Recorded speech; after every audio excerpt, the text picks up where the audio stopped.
कि घट घट मेरा साइया और खाली घटना कोय। किसी के घर में कुंटल सोना गड़ा हो, कुंटलों, लेकिन वो रोड पे साइकिल में पंचर जोड़ रहा हो, या तो उस व्यक्ति को सोने का पता नहीं है, और यदि पता है और फिर भी पंचर जोड़ रहा है तो बेवकूफ है। ठीक है, या तो पता नहीं है, और पता होते हुए भी अगर वो पंचर जोड़ रहा है तो फिर भी पंचर जोड़ रहा है अथवा भीख मांग रहा है।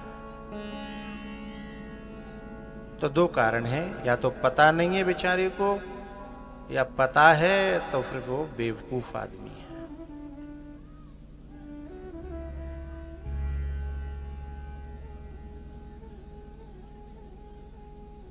कौन है वो?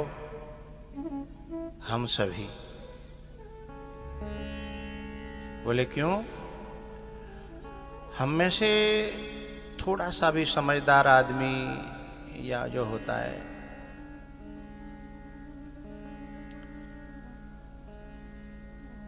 एक कार्यकर्ता यहां बैठना चाहिए।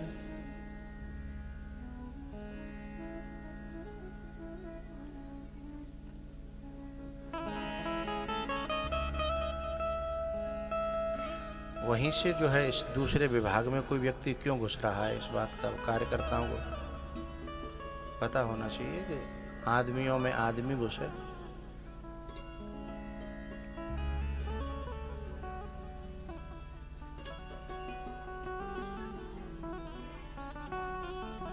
तो वो व्यक्ति जो पंचर जोड़ रहा है, खजाना होने पर भी वो कोई और नहीं है, वो हम सब ही हैं। जब सच्चिदानंद स्वरूप परमात्मा हमारे भीतर है, सत भी है, चित भी है, आनंद भी है, अस प्रभु हृदय अछत अविकारी, फिर सकल लोक जग दीन दुखारी। फिर भी हम लोग दुखी हैं, कारण क्या है? कारण ये है कि स्व अंतस्थ हमारे अंदर स्थित, अंतः भीतर स्थित होते हुए भी न पश्यन्ति। और एक गजब की बात कही गोस्वामी जी ने कि सकल जो मनुष्य हैं, सामान्य मनुष्य हैं, वही नहीं, सिद्धः अपि न पश्यन्ति। बड़े बड़े सिद्धों के को भी वह दिखाई नहीं देता, अंदर बैठा हुआ भी।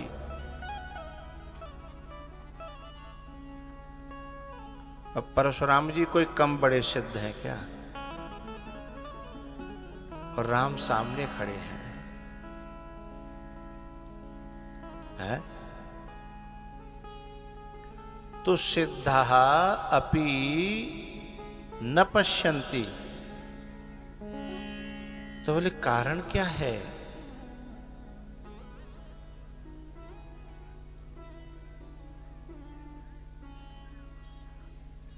बोले श्रद्धा विश्वास रूपिणौ भवानी शंकरौ विना। श्रद्धा विश्वास रूपिणौ भवानी शंकरौ विना सिद्धः अपि स्व अंतस्थम ईश्वरम न पश्यन्ति, देख ही नहीं सकते, क्योंकि फूट जाती है बिना श्रद्धा के, बिना विश्वास के। इसलिए तुलसी बाबा कहते हैं कि मैं ऐसे श्रद्धा विश्वास स्वरूप भवानी शंकरौ वंदे। कैसे भवानी शंकरौ वंदे? बोले याभ्याम सिद्धः अपि स्व अंतस्थितम ईश्वरम न पश्यन्ति। ऐसे श्रद्धा और विश्वास को, शिव और पार्वती को अहम वंदे, मैं उनकी वंदना करता हूं, क्योंकि उनके बिना कितनो ज्ञान है जाए, कितनो वैराग्य है जाए, कितनो कछु है जाए, न पश्यन्ति।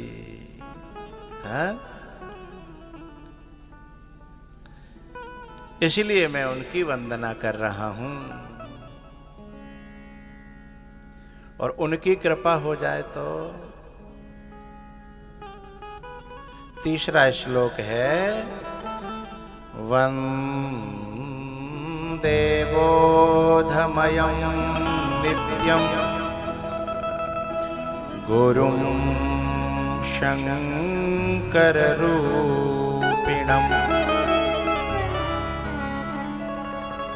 यमाश्रितो हि वक्रोऽपि चन्द्रः सर्वत्र वन्द्यते।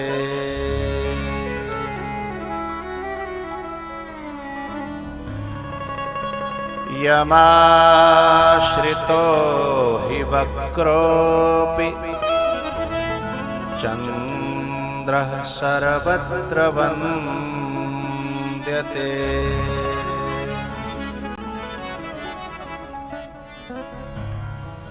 भैया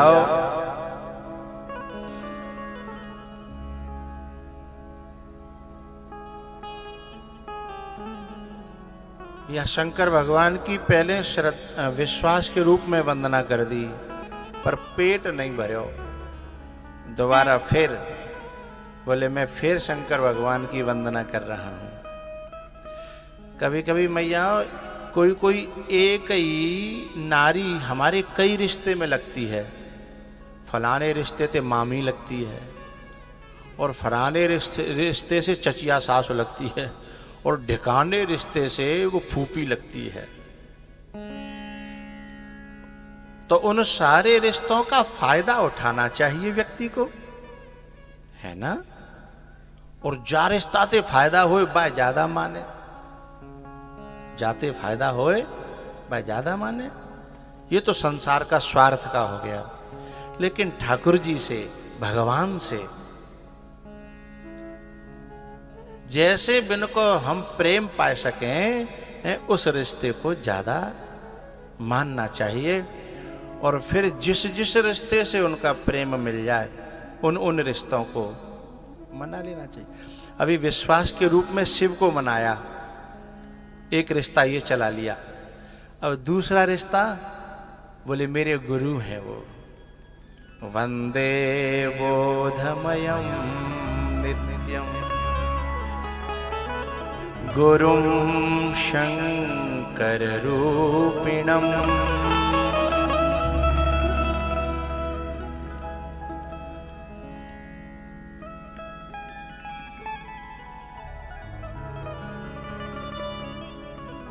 बोले कैसे गुरु हैं?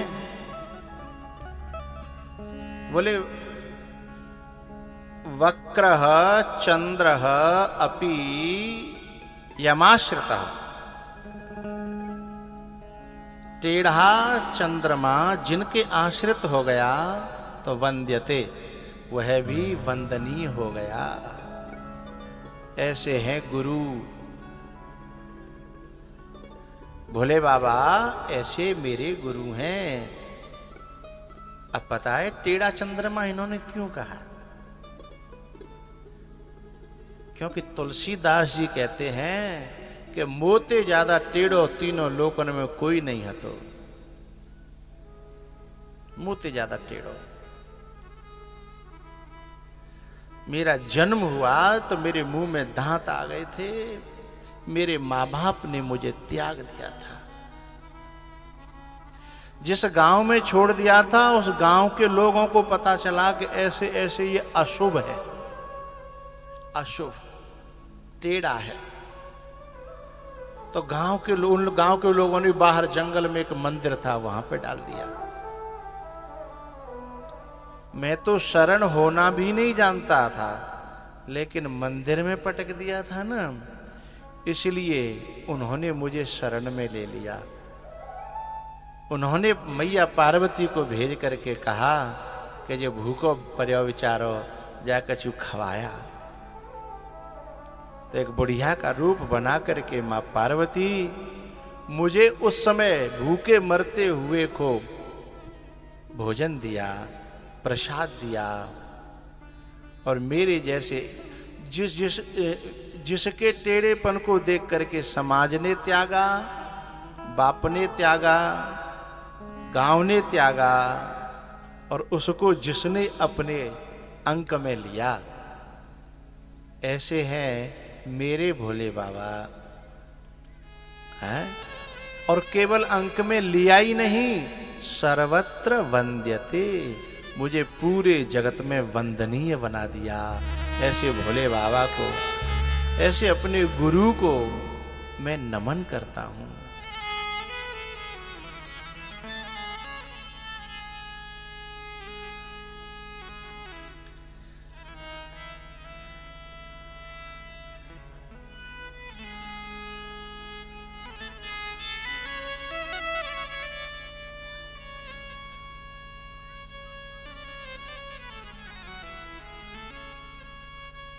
मेरे जो भोले बाबा हैं, उन्होंने मुझे, जिनका कोई मुंह देखना नहीं चाहता था, आज उनका घर घर में नाम लिया जाता है।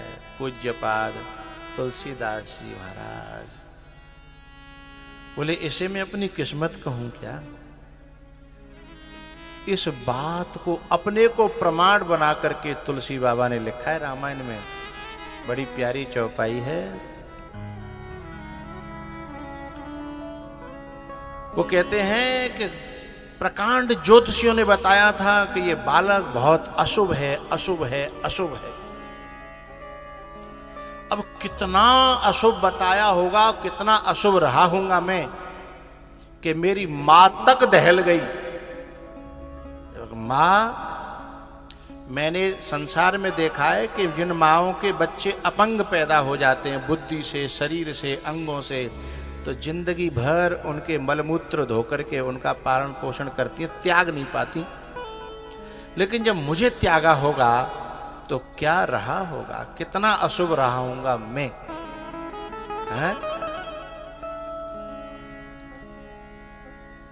इतने अशुभ को, इतने अदर्शनीय को, जिसका दर्शन भी न कोई करना चाहे,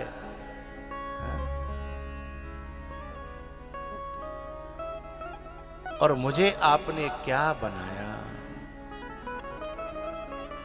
इसको गोस्वामी जी ने अपनी जीवनी को पूरी रामायण में जगह जगह पर खुद रख दिया है। इस बात को एक ज्योतिषी के मुंह से ही कहलवाया। बात थी अपनी और कहलवाई नारद जी से।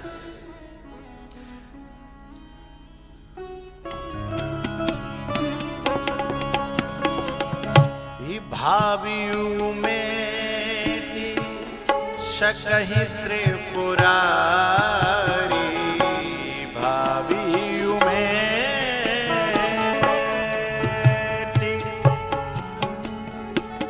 सकहि त्रिपुरा। तुलसी बाबा से किसी ने पूछा, ज्योतिष को मिटा रहे हो? बोले ना, ज्योतिष काल में आता है और मैं महाकाल की बात कर रहा हूं। बोले कोई प्रमाण है तुम्हारे पास? तो बाबा ने कहा सामने खड़ा है, कहीं ढूंढने की जरूरत नहीं है। तुम्हारे सामने खड़ा है। हे भावी में सकहि त्रिपुरारी, जो तप करे कुमारे तुम्हारी।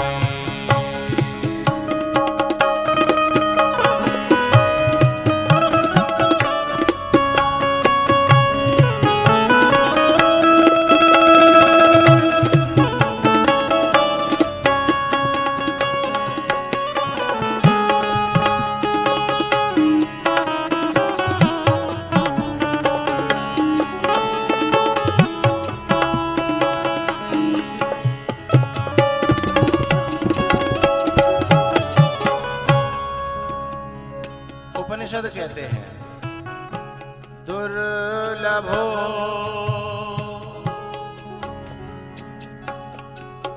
विषयो त्यागो, दुर्लभम तत्त्वदर्शनम, दुर्लभा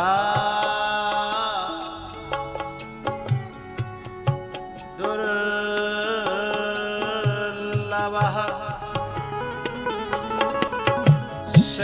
सहजावस्था,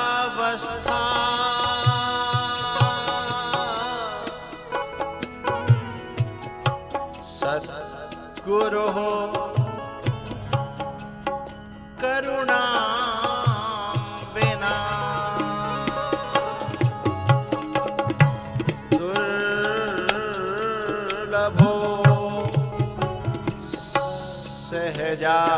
सहजावस्था, सद्गुरुः करुणा बिना।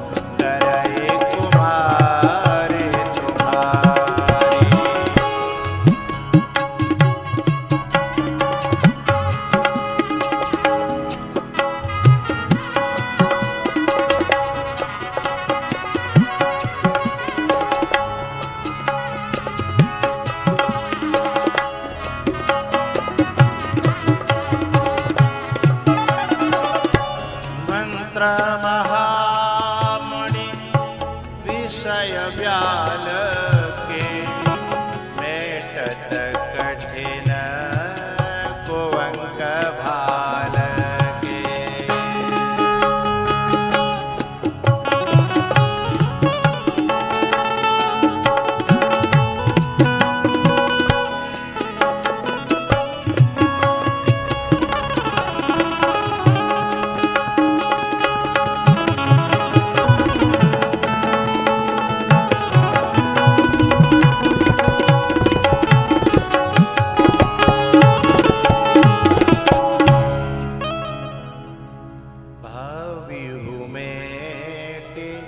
सकहि त्रिपुरा, जो तप करई कुमारे तुम्हारे।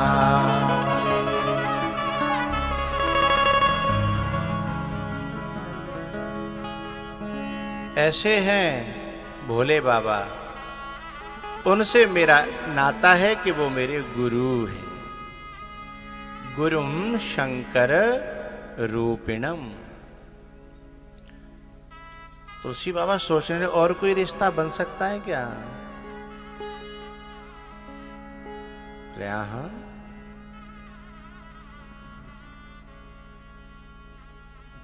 भोले बाबा ने कहा वो मेरे बाप भी हैं। बोले कैसे? बोले जिन्होंने निवाला मुझे दिया और जिन्होंने मुझे पाला, पार्वती जी को भेज करके मेरी मां को,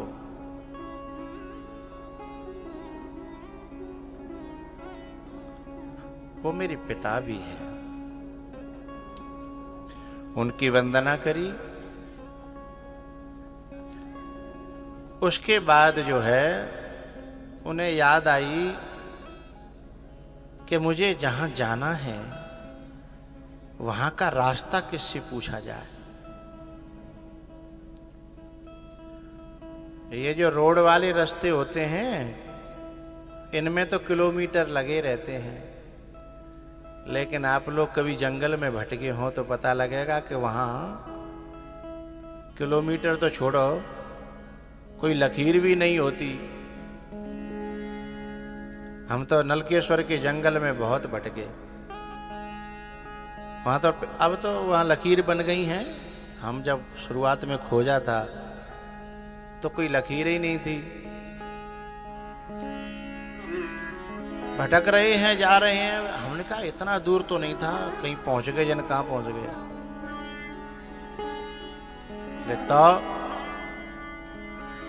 उन जंगलों में विचरण करने वालों का किसी का सहारा मिल जाए तो उनको जानकारी होती है किधर से कैसे कैसे जाना है।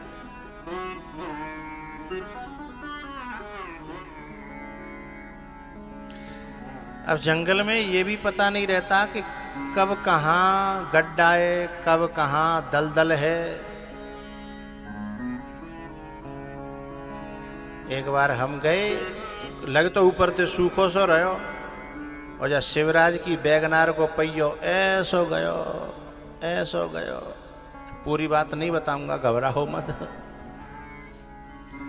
पूरी बात थोड़ी ज्यादा खतरनाक है, पर प्रकारांतर से बता भी सकता हूं ऐसे तरीके से। ऐसो पहियो गयो कि हम सब लगे, मैं लगे, जेव सब लगे, पर पहियो नरसी को सो ऐसो घुसो। पता ना भोले बाबा को क्या मंजूर था, चूंकि पहियो साजो हो तो निकरे, वो टूट को भीतर ही भीतर वहां खांचे में। अच्छा, देखने में कैसा लग रहा था, वो जगह एकदम साफ सुथरी सी, और पहिया सीधा हो गया। हम पे एक दूसरी गाड़ी थी, हमने कहा जाते कैसे। अब मां जंगल में का रस्सा के वो क्या कहते हैं, टूचन कहता है, वो होता है बांधने का, वो थोड़ी धरियो। तो हमें थे कछु लोगों ने पे कपड़ा उतारे, और सब जने ने लगभग उतार के बटे। गाड़ी तो निकली नहीं, कपड़ा टूट गए और सने गए। अब ग्वालियर कैसे जाए, कोई कहा कहेगा कांटे मार के पीट के भेजे। अच्छा, कीचड़ और रहती तो वहां में बिगड़ गए सब, खांचे में बिगड़ रहे, पांव बिगड़ रहे, हाथ बिगड़ रहे, और बाकी खांचे थे वो बातें। धर्मेंद्र बोले हो कि रात है गई है, रात में पहुंचेंगे, गेट ते गाड़ी लगा दूंगा, चुपचाप घर में घुस जाइए, कोई ना देख रहा। हमने कि न को दिख गए तो लोग न्यों सोचेंगे कि कौ ने बहुत मारे हैं।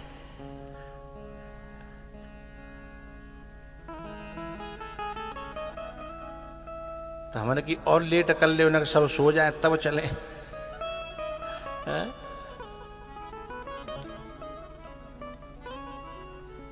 तो घटना इतना ही कहूंगा। रात्रि में अंधेरे में फिर गाड़ी आई, फिर घर में सीधे सीधे घुसे नंग धड़ंगे।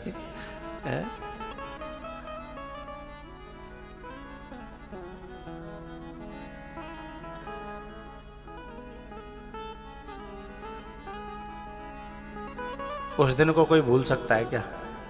नहीं भूल सकते। हाँ? अब उस जंगल में यदि कोई रास्ता बताने वाला मिल जाए तो वो गाड़ी फंसने नहीं देगा। तो ऐसे ही एक जंगल जो है तुलसीदास जी के सामने खड़ा था, और उस जंगल में जहां घुसना था रास्ता पता नहीं था। तो उन्होंने आवाज लगाई कि भैया जा जंगल में जो विचरण करवे वारे हैं उनसे मेरी प्रार्थना, हाथ जोड़ करके आओ, मुंह पे कृपा करो, रास्ता बताओ। सो 2 जने मिले,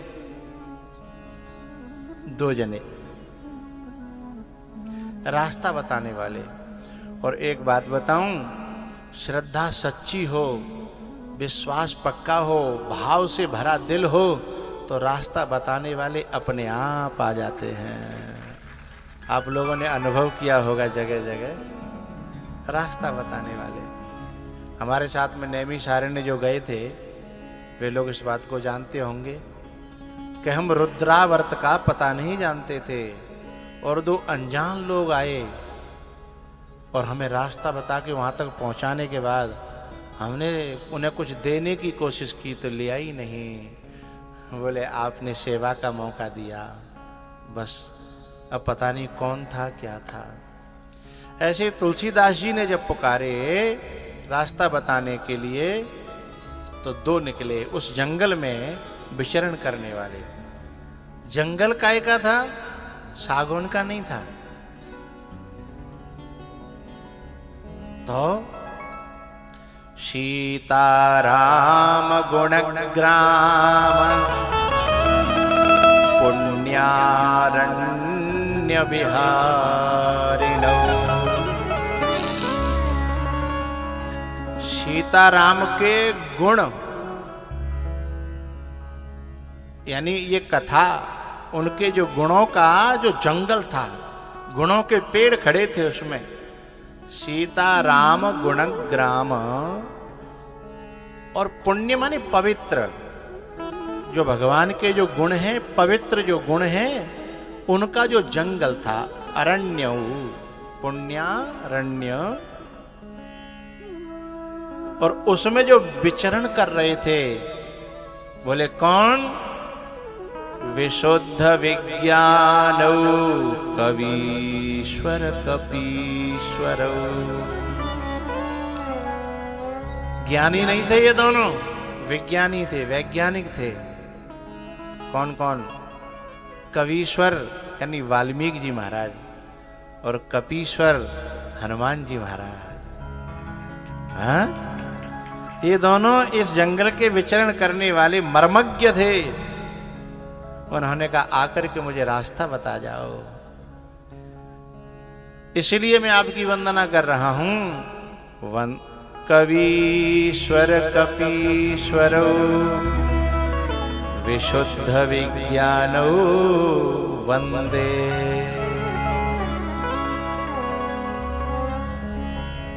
हे कवीश्वर, हे कपीश्वर, आपकी मैं वंदना कर रहा हूं। आप इसमें विचरण करते हो, जरा हमको भी रास्ता बता दो। और श्लोक फिर से समझिएगा। सीताराम गुणग्राम पुण्यारण्य विहारिणौ वंदे विशुद्ध विज्ञानौ कवीश्वर कपीश्वरो। हे कवीश्वर, हे कपीश्वर, आओ मुझे रास्ता दिखाओ, कहीं मैं भटक न जाऊं, कहीं मैं खो न जाऊं। ये बहुत बड़ा जंगल है। हाँ,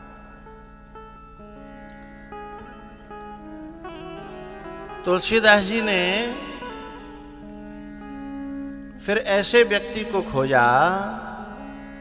कैसे को?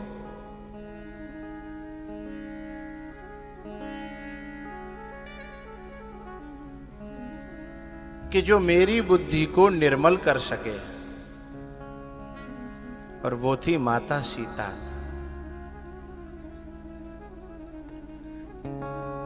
ताके जुगपद कमल मनाभूं जासु कृपा निर्मल मति पावं।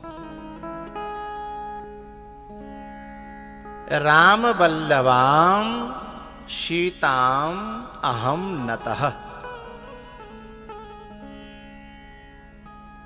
राम की प्रिया, राम बल्लभा। बोले कैसी हैं वे? उद्भवा, प्रकट करने वाली, पैदा करने वाली। बोले क्या? सद्गुणों को, सद्गुणों को पैदा करने वाली है। स्थिति, बोले पालन करने वाली हैं। संहार कारिणी, बोले दुर्गुणों को, विकारों को संहार करने वाली हैं। उद्भवा, स्थिति, संहार कारिणीम। और जब ये तीनों काम हो गए तो क्लेश हारिणीम। और श्रेयस कहते हैं कल्याण को, कल्याण करने वाली हैं। सर्व श्रेयस करीम शीताम राम वल्लभाम अहम नतः। मैं नमन करता हूं, मैं उनको नमन करता हूं। बोले काय के लिए बुला रहे हो? बोले जो काम मैंने गिनाए का भी सवन कर दो। जो मैंने गिनाए हैं तुम ऐसा करती हो, वैसा करती हो। अच्छा एक बात बताऊं, ब्रह्मा जी जो करते हैं सीता जी वो भी कर देती हैं। शंकर भगवान जो करते हैं सीता जी वह भी कर देती हैं। ब्रह्मा जी, शंकर भगवान और विष्णु भगवान वो जो करते हैं वह भी कर देती हैं। और जो गुरु करता है वह भी कर देती हैं। ये तीनों एक ही काम कर पाते हैं। चारों, गुरु को भी ले लो और वो चारों को मिलकर अकेला कर देती हैं। ब्रह्मा जगत को पैदा करते हैं और सीता जी के लिए शब्द आया उद्भवा। और इसको कहां जगह जगह पर मैं प्रमाणित करता चलूंगा कथा में। पैदा करने वाली उद्भवा, स्थिति यानी पालन करने वाली जो विष्णु करते हैं।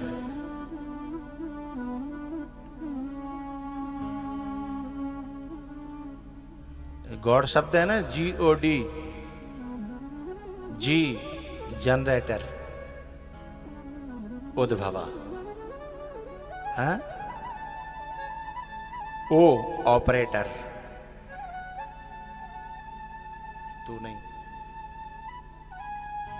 जगत का ऑपरेटर, चलाने वाला, पालन करने वाला। जनरेटर, ऑपरेटर, डिस्ट्रॉयर, संहार करने वाला।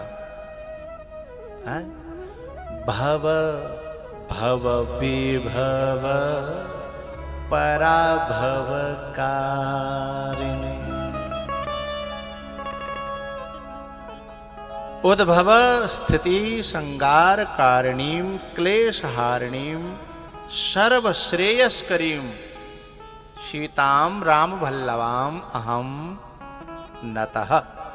मैं नमन करता हूं, मेरे ऊपर कृपा करो। और अब वंदना करते हैं राम जी की। बोले ऐसी भी जो सीता जी हैं, यन्माया वशवर्ति विश्वमखिलम ब्रह्मादि देवासुरा यत् सत्त्वादमृषैव भाति सकलं रज्जौ यथा हेर्भ्रमः यत्पादप्लवमेकमेव हि भवाम्भोधे स्थितिर्षावताम् वन्देऽहं तमशेषकारणपरं रामाख्यमीशं हरिम्।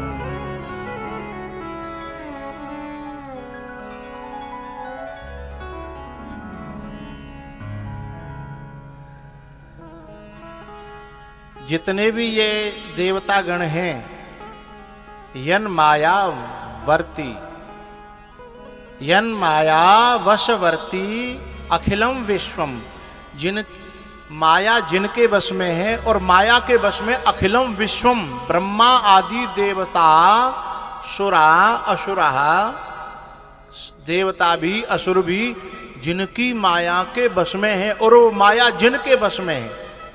राम जी उनकी वंदना कर रहे हैं। ब्रह्मा आदि देवा असुरा, ये सब जिनके वश में हैं, ऐसे राम आख्यम, राम कहे जाने वाले, राम आख्यम ईशम हरिम अहम वंदे। कोई धोखे में न पड़ जाएगा उगे में, तीन तीन बात गई। राम कहे जाने वाले ईश्वर, राम आख्यम ईश्वरम, और बोले हरिम, वही हरि हैं, विष्णु भगवान वही हैं, उनको अहम वंदे। बोले और उनकी क्या खासियत है? वो बोले यत सत्वाद मृषैव, मृषा इव यत सत्वाद, यानी जो माया बिल्कुल मिथ्या है, ये जगत बिल्कुल मिथ्या है, लेकिन जासु सत्यता ते जड़ माया भास सत्य इव यत सत्वाद मृषा, मृषा माने खोखला, मिथ्या, झूठा, जगत सब सपना, सत हरि भजन जगत सब सपना। यत सत्वाद मृषैव भाति सकलम रज्जौ यथा हेर भ्रमः, जैसे रज्जु और सर्प का जो भ्रम है तो रज्जु, यानी रज्जु माने रस्सी, लेकिन उसमें दिख रहा है सर्प। लेकिन कब तक? रस्सी के ज्ञान होने तक, ज्ञान होने से पहले। जे ही जाने जग जाए हेराई, जिसको जानने के बाद फिर ये जितना भ्रम है ना, वो सब नष्ट हो जाता है। ऐसे में राम जी की रामाख्यमीशम हरिम अहम वंदे, और जिनके चरण जो है मेरे लिए नाव के समान है।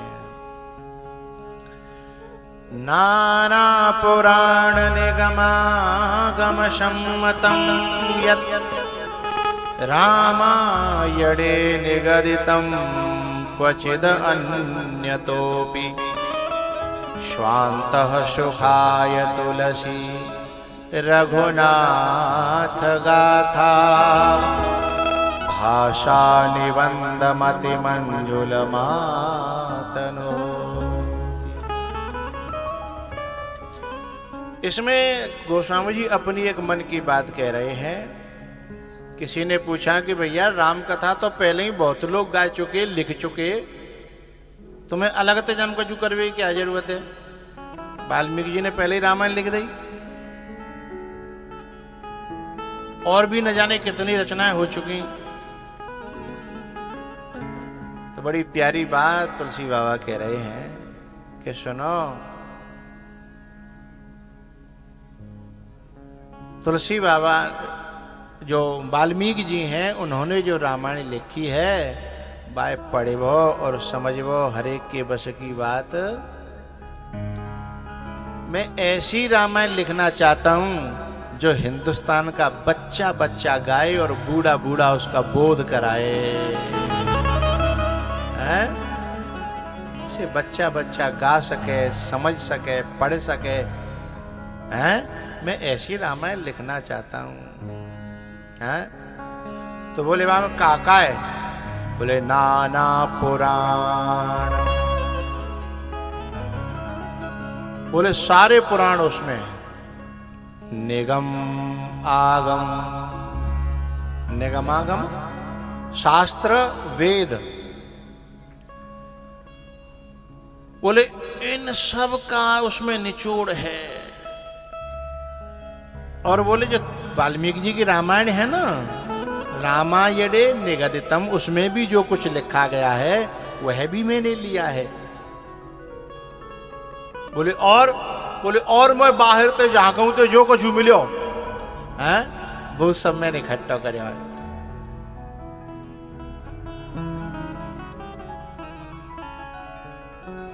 एक बात बताऊं, गुलाब का अर्क, गेंदा का अर्क, सरसों का अर्क, गिलोय का अर्क,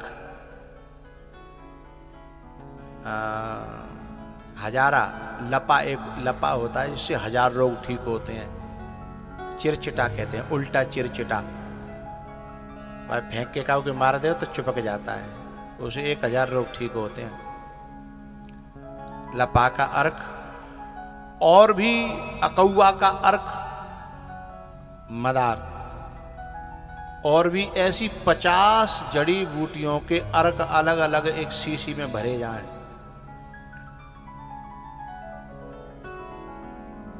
कितनी परेशानी होगी। लेकिन यदि हमारे पास मधुमक्खी है तो इन सारे अर्कों को अपने आप ले आएगी और एक पिंडी में ला करके इकट्ठा कर देगी, और इतना मीठा होगा और इतना फायदेमंद होगा कि जिसका कोई ठिकाना नहीं है। तुलसीदास जी की इस शहद जैसी, इस रामायण से पहले ये सारे अर्क अलग अलग थे। विष्णु पुराण, पद्म पुराण, स्कंद पुराण, नर्मदा पुराण, फलाला पुराण, फलाना शास्त्र ढिकाना है। लेकिन उन्होंने कहा भैया तुम काका ढूंढोगे, चिंता मत करो। चार्यो वेद पुराण अष्टदश, 6 शास्त्र सब ग्रंथन को रस, मुनि जन धन संतन को शर्वस। बोले इतना सब सामान आपने कितनी जगह पैक करे हुए? बोले एक ही जगह। अच्छा, बोले कहू मजबूत चीज में तो नारियल में तो ना दे दो के फूटे हुए नहीं। बोले ना, बोले बिल्कुल तुम्हारी भाषा में, भाषा निबंध मत मंजुल मातन होती है। इतना खुले दर्द है कि जैसी चौपाई पढ़ोगे अर्थ अपने आप समझ में आने लगेगा। ने को समर्पित भाव से, प्रेम भाव से पढ़ोगे तो रस खुल करके अपने आप आ जाएगा। हाँ? बोले कैसे धर दो? बोले जैसे अंगूर मुंह में धरो तो दांतन की जरूरत है? और नारियल हो तो नारियल को दांतन ही अपने आप ही बाकी रस ले ले। बता, सही सही बताइयो, बिना काऊ है ना। और अंगूर हो तो कुलाड़ी चलावी जरूरत है। ये दांत की जरूरत ना है, जीव के नीचे दबा दबाओ, नेक दावो, पूरे में मुंह में घुर जागो है। ऐसे ही चौपाई नेक अंदर जाए और पूरे में रस बखेर देगी, यदि नेको हमारी भावना है।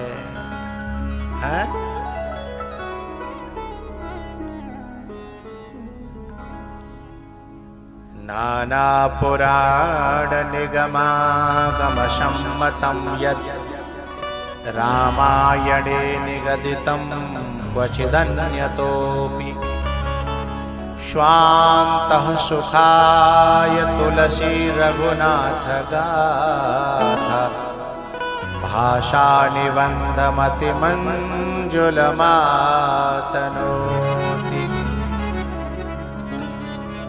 भाषा निबंधमति मंजुलमातनोति।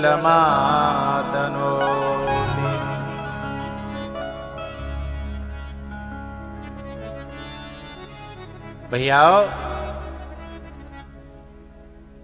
यदि कोई रामायण का पाठ 12 बार लगातार कर दे,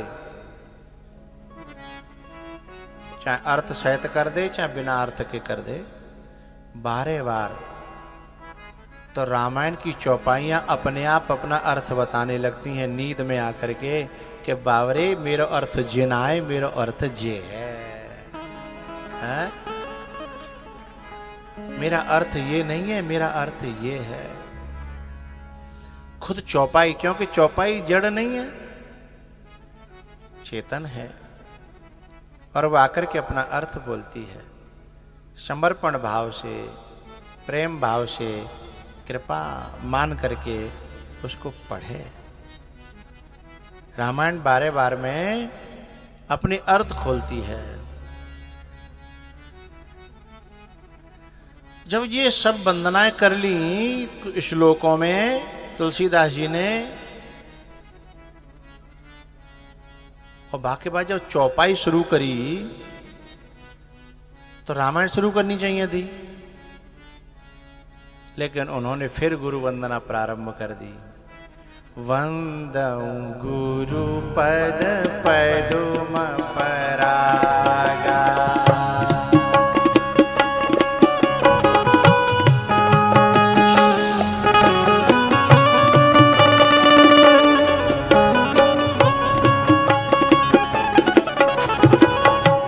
वंदऊ गुरु पद पदुम परागा, सुरुचि सुभाष सरस अनुरागा।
सुरुचि सुभाष सरस अनुरागा।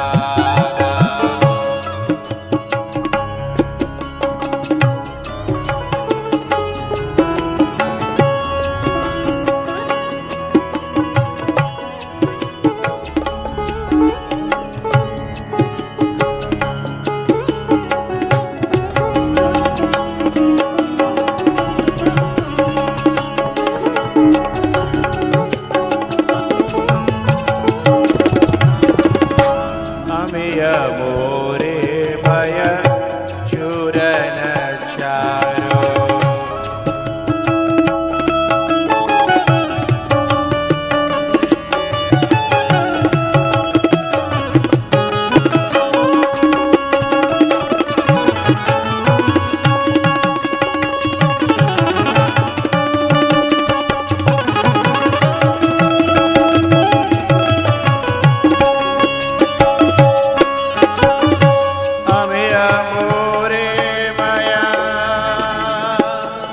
चूरन चारो, शमन सकल भव रोज परिवारो।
हनुमान जी महाराज की। एक मिनट कीर्तन।